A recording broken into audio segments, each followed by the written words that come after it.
আসসালামু আলাইকুম। আজকে আমরা দেখতে পাচ্ছেন এখানে আমি এনআইডি নাম্বার লিখে রেখেছি, ঠিক আছে, এবং এখানে লিখেছি রিমুভ দ্য ড্যাশেস। তো এখান থেকে দেখতে পাচ্ছেন এই যে 1991 সাল দেওয়া আছে, প্রতিটা নাম্বারে আলাদা আলাদা আছে। তো এখান থেকে মাঝখান থেকে এই ড্যাশটা চেঞ্জ করতে হবে। এক্ষেত্রে আমি জাস্ট এক্সাম্পল হিসাবে এনআইডি নাম্বার নিয়েছি।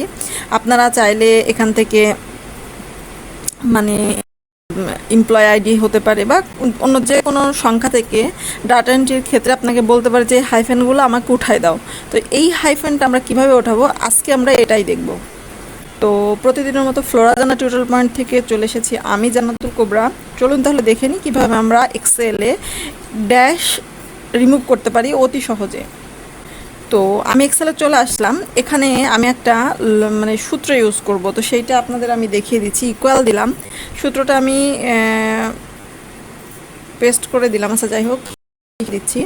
আর এই যে সাবস্টিটিউট, এখানে দেখতে পাচ্ছেন সাব টোটাল একটা আছে, একটা সাবস্টিটিউট আছে। আমি সাবস্টিটিউটটা নিব, এটা দিলাম। এরপরে বলতেছে যে এখানে বলতেছে টেক্সট, তাই এখন টেক্সট নিব কোথা থেকে? এই যে এই সেল থেকে আমি টেক্সট নিব। তারপরে বলছে ওল্ড টেক্সট, মানে আমি কমা দিলাম, দিয়ে আমি ডাবল কোটেশন দিলাম, ঠিক আছে। এই ডাবল কোটেশনের মধ্যে আমি যেই ড্যাশটা রিমুভ করব সেই ড্যাশটা দিয়ে দিলাম। এখানে যদি আন্ডার স্কোর থাকে সেটাও আপনারা দিবেন। আমার এখানে ড্যাশ দেওয়া আছে, আমি ড্যাশটা দিলাম। দেওয়ার পরে আমি কমা দিয়ে দিব। এরপরে আমি আবার ডাবল কোটেশন ইউজ করব, কিন্তু এবার ডাবল কোটেশনের ভিতরে আমি আর কিছুই দিব না, এটা জাস্ট ডাবল কোটেশন দুইবার ইউজ করব। ব্র্যাকেট ক্লোজ করে দিব অ্যান্ড টানটানা জাস্ট ইন্টার।